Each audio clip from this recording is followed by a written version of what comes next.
Thank you, Senator Durbin. Welcome to Judge Garland.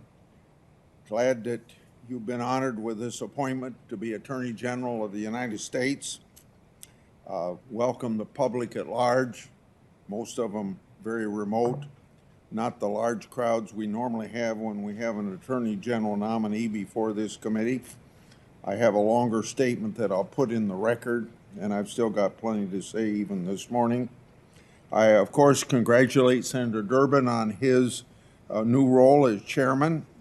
He is already referred to he and I getting acquainted on the Administrative Oversight Subcommittee and working on what now is badly needed law when agriculture is in bad shape by passing Chapter 12 agricultural bankruptcy legislation.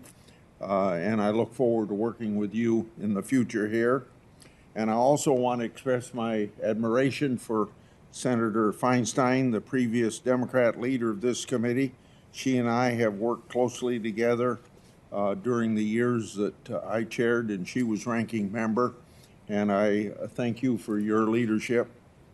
I'd also like to say a word about Judge Garland.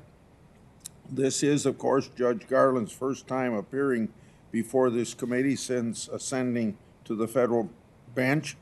I had something to do with that. After the death of Justice Scalia, my Republican colleagues and I decided not to hold a hearing on his nomination.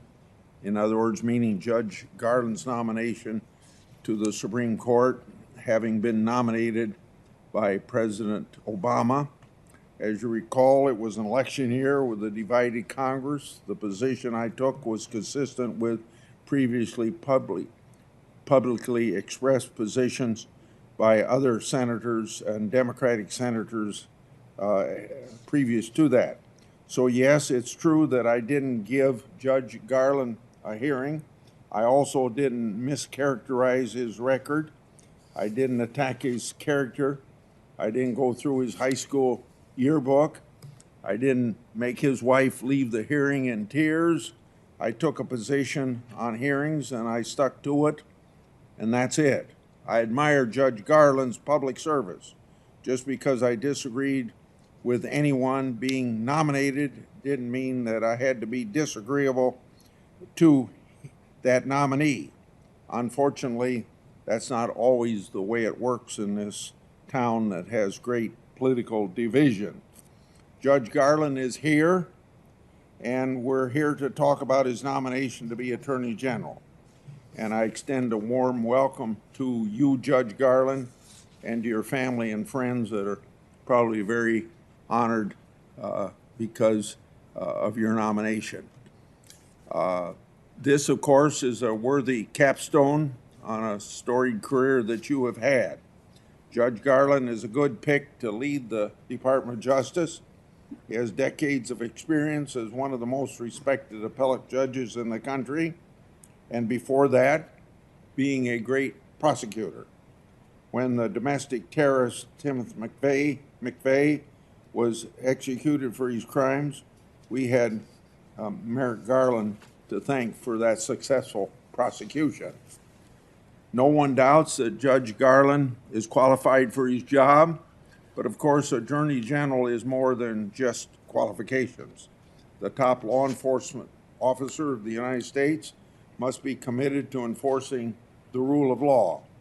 As our former colleague and former Attorney General John Ashcroft likes to say, the Department of Justice is the only cabinet agency whose name is an ideal.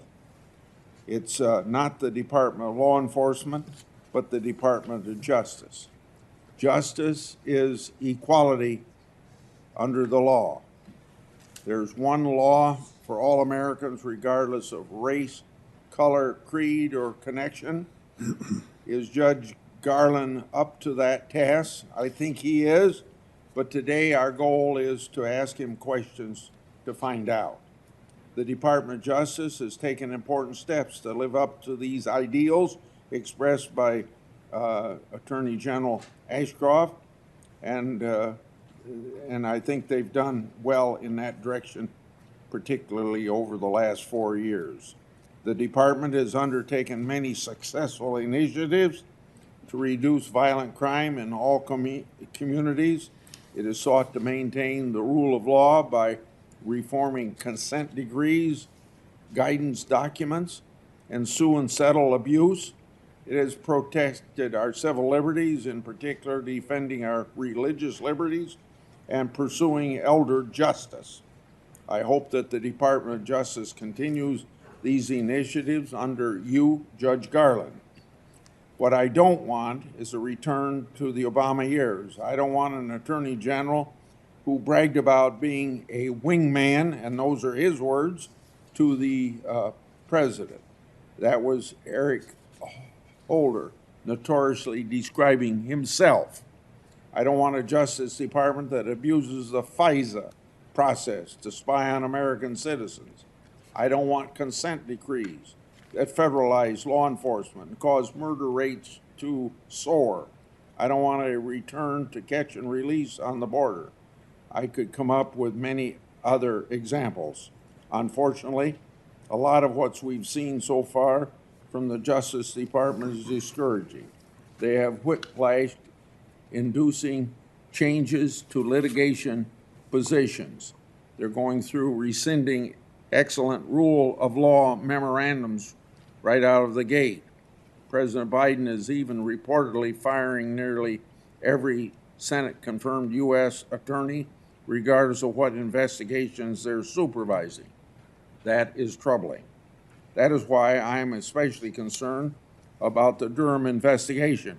Starting January 2017, I began an investigation on how the Justice Department and the FBI handled Crossfire Hurricane, its investigation into the Trump campaign and administration. Simply said, Crossfire Hurricane is a textbook example of what shouldn't happen during investigations. What the Obama administration did to the Trump campaign, transition, and administration can't ever happen again. If confirmed, you'll have oversight of Special Counsel Durham's review of Crossfire Hurricane. When Bill Barr appeared before the committee for his nomination hearing, he said, quote, "It's vitally important that the special counsel be allowed to complete his investigation," end of quote. Of course, he was referring to then special counsel Mueller's investigation. Today, you'll need to be clear about what your position will be with regard to special counsel Durham. We should expect the same level of commitment from you to protect Durham as we expected from Barr to protect Mueller. So, Judge Garland, I just want to say that I like you, I respect you, and I think you're a good pick for this job. But I have a lot of questions about how you're going to run the Department of Justice. Thank you, Mr. Chairman. Thank you, Senator Grassley.